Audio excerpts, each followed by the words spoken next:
Guys, this Peter Obi supporter has come out to warn that the next election will be far from rigging. He said no glitch is going to happen in 2027. In short, he stated it categorically that arrangements are being put in place now ahead of the next election to ensure no rigging, no glitch is going to happen. He said that the NDC is technologically loaded, guys, and this is giving hope to Nigerians. Now, talking about Peter Obi, Peter Obi's popularity is surging in the north at a rate that is unexplainable. I mean, the northerners are accepting Peter Obi. They've come to realize that the Muslim ticket has not helped them. They've come to realize that all the northern leaders who have ruled Nigeria didn't do anything for them, and now they are saying even if Peter Obi is from the southeast, even if Peter Obi is an Igbo man, even if Peter Obi is a Christian, that they don't care. They just want somebody who will come and transform their lives. Now, let me take you through some of these headlines. Like this one you see, this time around, I will not support a northern candidate in the presidential election. Now that Amechi has lost the ADC primary, the only legitimate candidate for me is Peter Obi. Only through a strong alliance with the north and east we can defeat Tinubu. That's what this northerner is saying, that he doesn't care even if they say Peter Obi is Christian or not. All he wants is a better Nigeria, and he has decided to follow Peter Obi. Guys, I'm just going to allow you to take a look at this video now. Kata Efe, this guy who is a streamer, was seen in a video kneeling down, begging Tinubu to fix insecurity. See what this headline says. Kata Efe went down on his knees on a live stream, pleading with Bola Tinubu to address the insecurity in the country. According to him, the situation is giving Nigeria a bad image globally, as a girl recently hung up on him immediately after he mentioned he was from Nigeria. And he was seen, look at him here, kneeling down, begging Tinubu to fix insecurity. Guys, what can be so embarrassing than that? This guy said somebody had to hang up on him. You know, somebody hung up on him because he mentioned that he is a Nigerian. When we tell them that this country is gone, they just keep playing. Now, this other headline here, they say Peter Obi is not popular in the north. Okay, let the campaign begin properly. No need to waste time in the south. Focus where it matters. The real test is coming. These people are actually trying to say that maybe they say Peter Obi is not known in the north, that they are going to prove people wrong. Guys, look at the population of Kwankwaso supporters in Kano. They are really massive, and they are coming out to say Obi Kwankwaso ticket is the final, it is the last bus stop for Nigeria now. Guys, we can't wait to see a transformed Nigerian. Now, this one say, I see 30 million votes from the north alone. Nigeria will be okay. Look at the population of Kwankwaso supporters, guys. They said they are going to give Peter Obi 30 million votes, guys. People have said there's a way Nigerians will come out to vote in the next election. Rigging will be impossible. I mean, INEC will be overwhelmed. If they want to rig, they won't know where to start, because Nigerians came out. You know, if there's massive voters, you know, that came out to vote, rigging becomes impossible. But if you just have a handful of voters, that is when they manipulate the figures. So this time around, Nigerians, come out en masse, stay there. We don't want youth coppers that will come and sell this country for thorough. See, any copper that is not ready to help in redeeming this country should not even take the position of working for INEC during that time, because this country must be fixed. Anyway, guys, let me allow you to take a look at this video and let me know your thoughts in the comment section below. Now take a look. So if INEC official and the government are so dumb to go to one backyard and start mutilating it, we wish them well. And we have direct access to US Congress. As we are sending this video, live videos and results to the whole world, they will be receiving it too. They will see our red eye this time. Real men do not support corrupt competition. The process, the so-called primaries or primary elections that we do in Nigeria is a very corrupt process. And we have heard Peter Obi say several times that he's not going to get involved in the corrupt process. He doesn't want to emerge through a corrupt process. And he's coming to fight corruption. If he gets involved in that process, he already would have weakened whatever he's coming with. Because this is it. You pay so much to get the ticket of a political party, especially the major ones. And then when you now emerge as a candidate, you take so much money, either borrow or so many people put the money in there to sponsor you. By the time you get into office, you're already indebted to the major stakeholders. Some of them will call them gatekeepers. Some of them, they call them the owners of Nigeria. They put in billions there. As you are getting there, the so-called top leaders of the party will tell you that oil block we have to go to XYZ. this major road, coastal road or whatever road, you have to go to so and so person, because that's where the money was raised. And the man Peter B has said, I'm not going to be involved in any of this. So the only way such a person can emerge is through a consensus where people will say, look, we know your capability. You have precedent. Come out and represent us. That's the only way. So if anybody is expecting him to go through this corrupt process to emerge as a candidate, most of us that believe in him will not buy it. I have come through a process, a primary election process, 2014. It was expensive. I did not envisage I was going to go through that. Because people told me, you are doing so much charity. The day you come out to run for an office, it will just be one way. Yeah. But the minute I indicated interest, every other person wanted to run. And then the people we met in office now wanted to continue. So we fought it to the primary election, and like I said, it was so expensive. By my second term, 2019 or 2018 primaries now, I was not ready to spend a dime. It was the so-called leaders that we fought then that called me to say, are you not going to do a second term? I said, I want to do. What are you doing about it? I said, nothing. They said, okay, we will call the leaders from my local government. You come and talk to them. And then food, drink, and then give them a token. That was what I did. Then we moved to the second local government. They followed me. And then we did the same thing there. But what they didn't know was that I was not ready to spend a dime to go and start paying people. My dear friend and former leader, Gbajabiamila Miller, has always pursued this idea of having direct primaries. He says it's cheaper and it's off the hands of governors. I don't think so. So coming back to my leader, Peter Obi, the only way he can emerge if we had independent candidature in our constitution, that would have worked. I fought for it while I was in the House. But I just don't think we are ready for it, or our legislators are serious about it. If we have that today, we won't be going through all this idea of this talk about Peter will be moving from point A to point B. But this is the point. His followers don't mind him moving anywhere. Just get the ticket and be on the ballot. We will do what they need. Most of his followers are not contesting election. And why do you think he has this huge followership? I saw a video of him in Asaba Airport. And all the young men were saying, why? He doesn't give money. Some politicians will stop in the airport and be spraying money for people to hail them. But he doesn't give a dime. Just coming down from the car, the minute they identify him, the whole place is shaking. Because they have seen that quality in him, that this is the man that can deliver this country. To use the word, he's the man that has the code to reset this country. You and I say all the time, we need to reset this country. But that's the only man today that most of us can point to say this is the man that has that code, has the password to reset this country. So if he's going to join Arsenal Football Club or PSG, we will follow him. Funny enough, Arsenal Football Club, that's my team anyway. Oh, yeah. They are not contesting for Nigeria's presidency.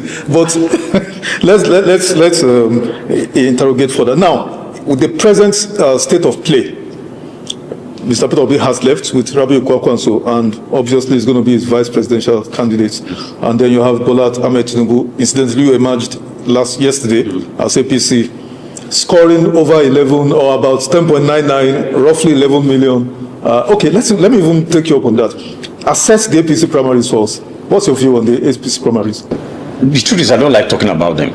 Well, you have to. You're a public figure. Everything about that party, I will not call their name, everything about that party is wrong. From when they chased the PDP out of office, from the logo of the party, you want to sweep out the party in government, but you do not have any ideology. You didn't stand for anything, because all the 8 years of Buhari, I didn't see what they stood for. And the one there now has continued that same trajectory of just running the country without any direction. Because if I want to analyze what the present president has done, I can't put a finger on anything to say this has been his achievement. So for them, it's just power grab power, and then take care of ourselves, and that's it. The primary, they of course they have majority in the National Assembly, amended the Electoral Act in a way that even the political parties don't have too many options. Now, you can either do direct primary or consensus. And both, they have messed up. This so-called party. Where they say they did consensus, they did not consult people. And the Electoral Act says that everybody, every aspirant will have to agree to that particular person becoming the consensus candidate. And we'll put it in writing. I remember clearly in 2022 was the then Speaker, that insisted that must be part of it. And I think then they were scared of the fact that they might not give the ticket to the president today. So they micromanaged the process, and it remained, that clause remained. We have seen how the likes of the Hamzat, the deputy governor of Lagos, how he emerged. And in some other states, that was supposed to be consensus. They adulterated it. Then even the direct primary that you say, okay, option A4. I mean, you have seen videos where somebody counts to 10 and the next is 100. Even the one that produced the president.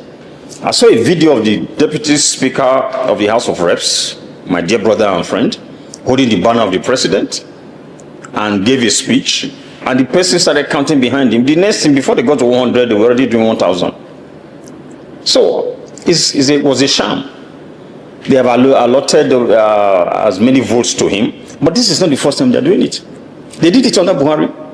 The votes that Buhari got in the primaries in Kaduna, he couldn't even get a quarter of that in the election proper. And in the general election, you know, there is no movement. Everybody can come out and vote across parties and all that. But your own political party gave you close to 1 million votes in Kaduna then. But in the election, you couldn't even get half of it. So for me, it was a sham, and I don't know them. I don't know them to do anything good. I haven't seen any good thing they have done. If I've seen one, I will point to it. I haven't seen any good thing. Yeah, they have removed subsidy. I was in support of the removal of subsidy, but were there plans to mitigate against the suffering? Nothing. Still on these primaries that they did, some commentaries from yesterday up to this morning are saying it's a prelude to their game plan, their master game or master strategy for 2027. That if the president already scored approximately 11 million votes in the primaries that produced it, he's home and dry already. How do you respond to that? I don't believe that. It's one thing for them to stay on the queue and count themselves 2-3 times. Let them go and enjoy it. But it will not happen in 2027. So? I have said repeatedly, 2027 will not be determined by INEC, not by the security, and not by the judiciary. It will be the people. They showed their hand too early in 2023. They can't do that. They can't repeat that. No glitches with INEC. The security agents will not beat people to submit or carry ballot papers. Neither would the judiciary have the opportunity to rely on technicality to announce anybody as president. It will not happen. There are so many things we are doing as opposition that I can't tell you all now. But from the polling unit, before you announce that result on election day, the whole world will know. Or let me rephrase that. As you are announcing it and you are loading it onto the beavers, we are loading our own results too. We have our own server. The whole world, somebody in your village, if you are in the UK, you are in the US, you are in Kaduna, you are in Kano, you are in Abuja or Lagos, you will see your people in your village, your relatives. You will see the INEC official announcing the result in the unit. You would have heard what is scored in that your political unit in the village. And that's what we'll do in every unit in this country. So if INEC official and the government are so dumb to go to one backyard and start mutilating it, we wish them well. And we'll have direct access to US Congress. As we are sending this video, live videos and results to the whole world, they will be receiving it too. They will see our red eye this time. Okay. Back to Mr. Peter Obi leaving the coalition, the ADC. So, I alluded to it earlier that it's going to be a replay of 2023, meaning Rabi Kwankwanso, even though he has partnered with Peter Obi now, then you have Atiku if he eventually clinches the ticket of the ADC or otherwise, and then Mr. Peter Obi on the one hand, and then Bola Tinubu, APC incumbent president. What the opportunity presented for Nigerians was to have a unified, coalition, the coming together, presenting a single opposition. Has Peter Obi's leaving as is fragmented that opportunity? Yeah, maybe yes and no.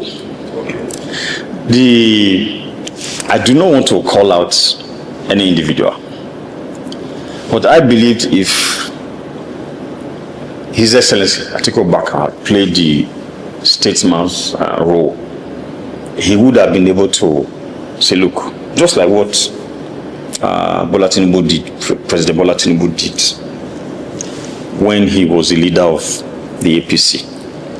Of course, he knew he would not be able to win any election then, but he was able to put a coalition together and then chose somebody that he will use to get there. I think you can say, considering his age, time is of the essence for him, so he might not be able to do that, but that's why you say you are a statesman. You stay back and say, okay, fine. He ran with Peter Obi before in 2019. For him to have chosen Peter Obi, he saw something in him. And I dare say the votes he got was largely because of Peter Obi, especially in the South, even though PDP were largely strong in the South then. But to come back to your question, yes, there is no doubt that Atiku will emerge as a candidate of ADC. He will take most of the votes in the North. Obi will take most of the votes in the South. The party that will suffer this, if they allow for free, fair, and credible election, will be APC. I don't think they got the votes they allocated to them before, so and I don't think they will get anything close to that if they allow for a free and fair election. But in any case, I further break it down. Atiku will get most votes from the North. NDC, Peter Obi and Kwankwaso, the OK movement, we still get votes because we bring votes from Kano, from Kaduna, from Katsina, and from Jigawa. If nothing, in most of these states we'll get 25%. We didn't have that luxury in the last election because the running mate to Peter Obi then, I had lost even his political unit. So if Kwankwaso does not deliver Kano, does not win Kano, there's no way. Even in his sleep, he will not get 25% from Kano and from Kaduna. So I also see NDC doing well in the middle belt, where APC is doing well now, so to speak, because it looks like the president has been able to manage the people there. But Peter Obi will still get a lot of the votes. So there's an incursion into the North by the NDC. So I don't know how much Atiku will get, but I believe he will still get votes from the North, but he will not get any vote from the South this time around. So people have tasted the president. They say he had the magic wand. He turned things around in Lagos. Lagos is like Dubai now. Come to the national and do it. Now that has been exposed. He doesn't have the capacity, he doesn't have the capability, he doesn't have the know-how to do it. It's not just you can campaign and win an election via propaganda, but you cannot govern with propaganda. So people are aware. Where we are in this nation today is only a madman that will wake up and vote for them. So I think to a large extent, if they allow for free and fair election, it will be between the ADC and the NDC. People might say, oh, well, they have the governors. Are the governors popular? Just test your popularity for once.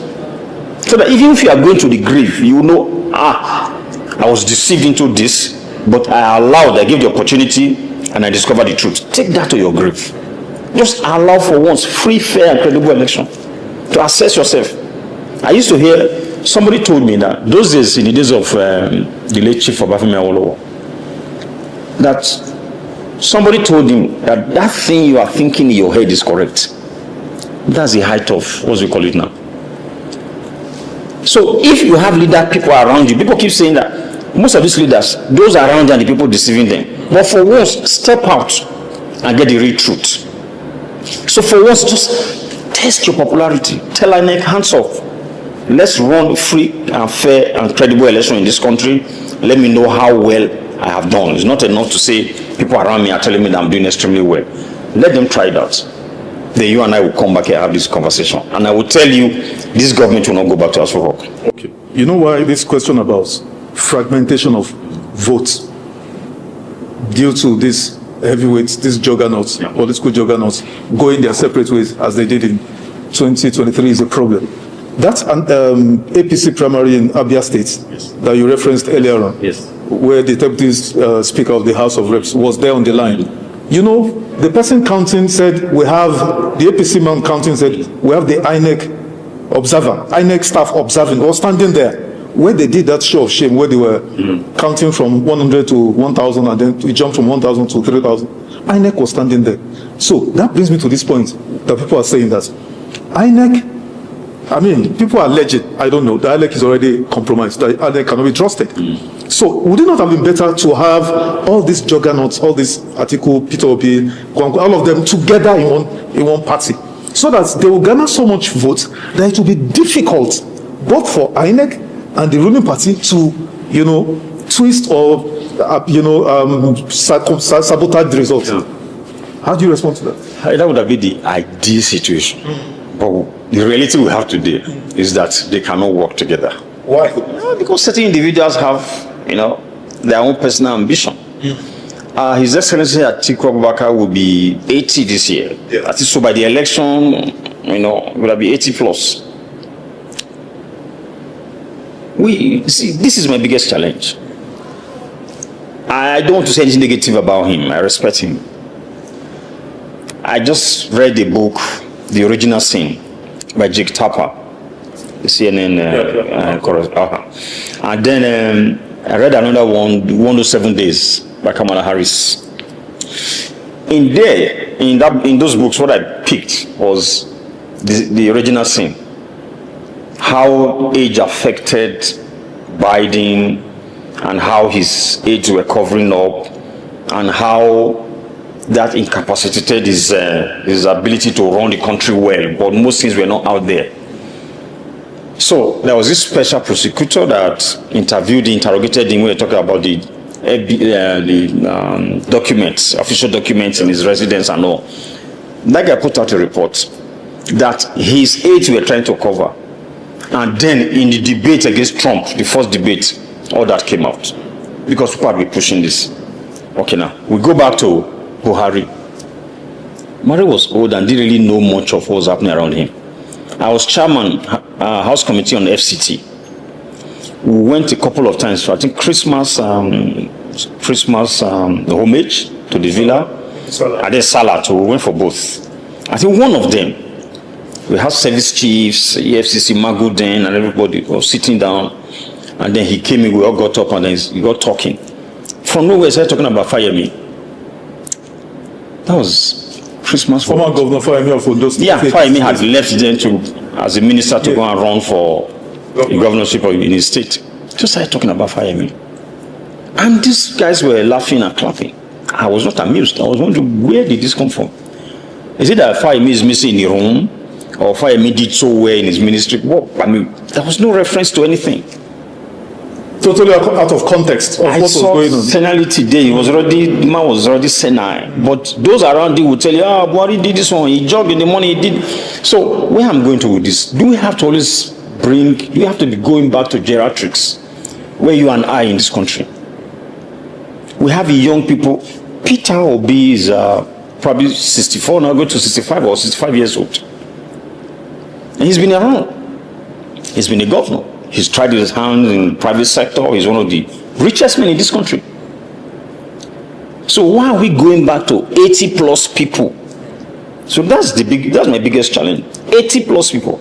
Buhari was 80 plus, I guess. I don't know whatever show age he declared. The present one is like that. And Atiku that wants to come in.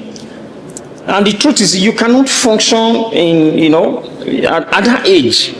I just turned 63. I'm not the way I used to be when I was 53.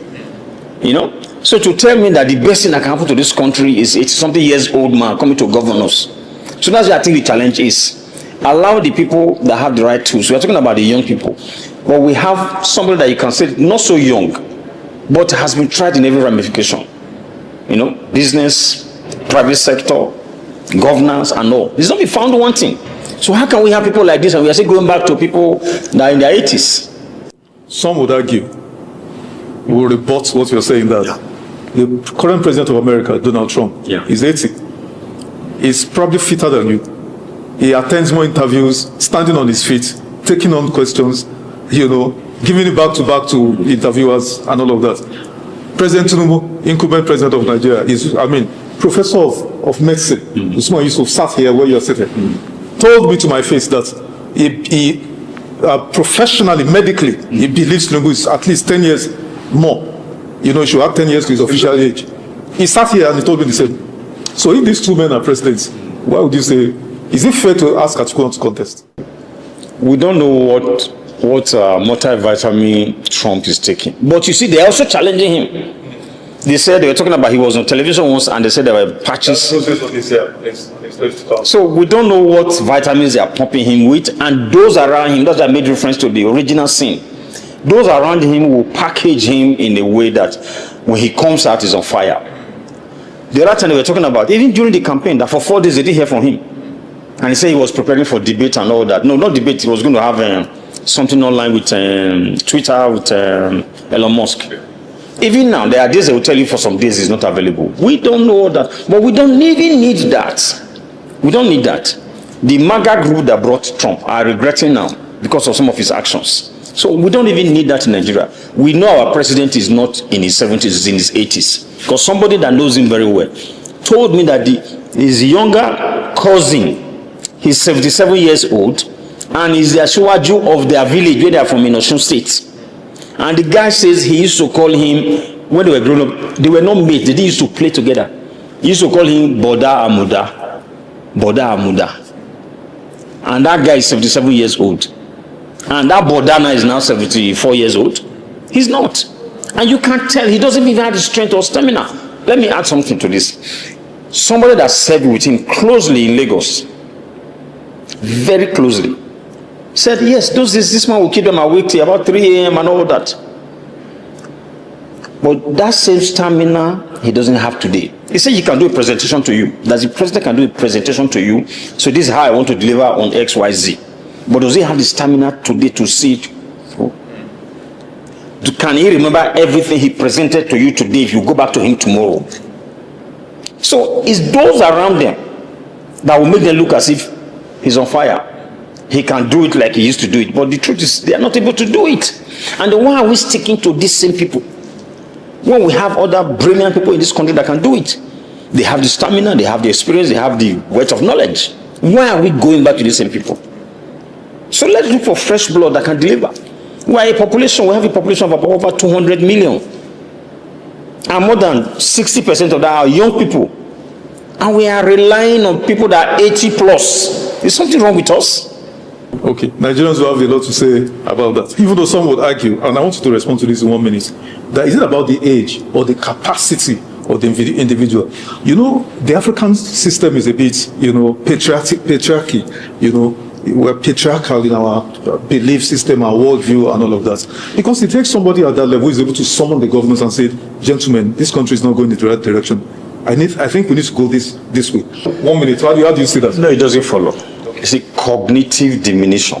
When you are at that age, he can't remember everything. That's why those around them are the people really governing. It's no age. You are the president of, look at the governor. My governor now, I think he's in his early 50s or maybe mid 50s. Somebody I know, he's still very respectful, but you can tell a lot has happened in the last 1 year plus. Because when you get into the office, they let you know all the powers that you have. How well you use that power will determine how the people around you will respect you, not age. Obama was president of America. Did they disrespect him? A black man. You cannot.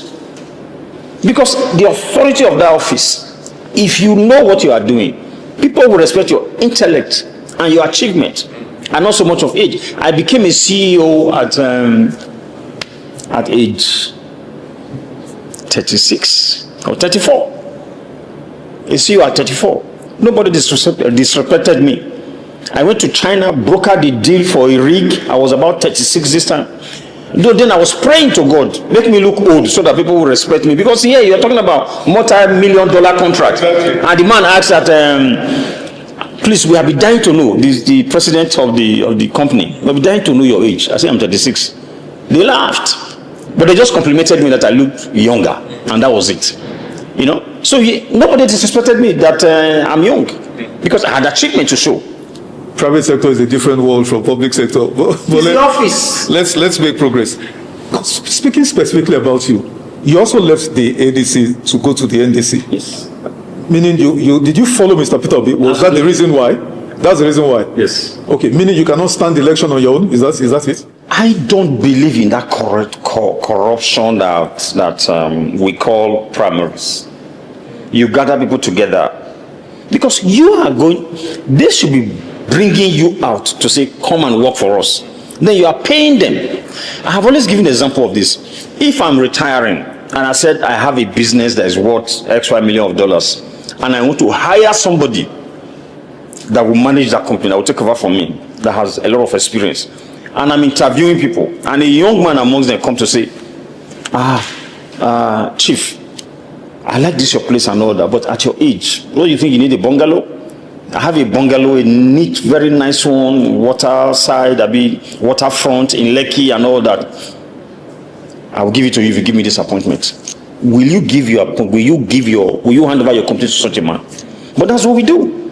So I pay people to vote for me, and then they expect me to deliver. Where did that money come from? So guys, let me take you through some of the headlines on the social media as regards to what is happening in Nigeria currently. Like you can see here, this person say one of our major problems in Nigeria is people standing for evil, all because it favors them. Just like Legamani and the other person, Sheyi has come under fire right from time. You guys all know. You know. Now, this other headline coming from Parallel Fact also said Trump has every reason to invade Nigeria and arrest Tinubu, who has done worse than disgrace Maduro. Social commentator says a stakeholder chart forward paths at violence pace. Britain is suffering from collapse of consequences. If we are going to fix it, we need to get tough. Okay.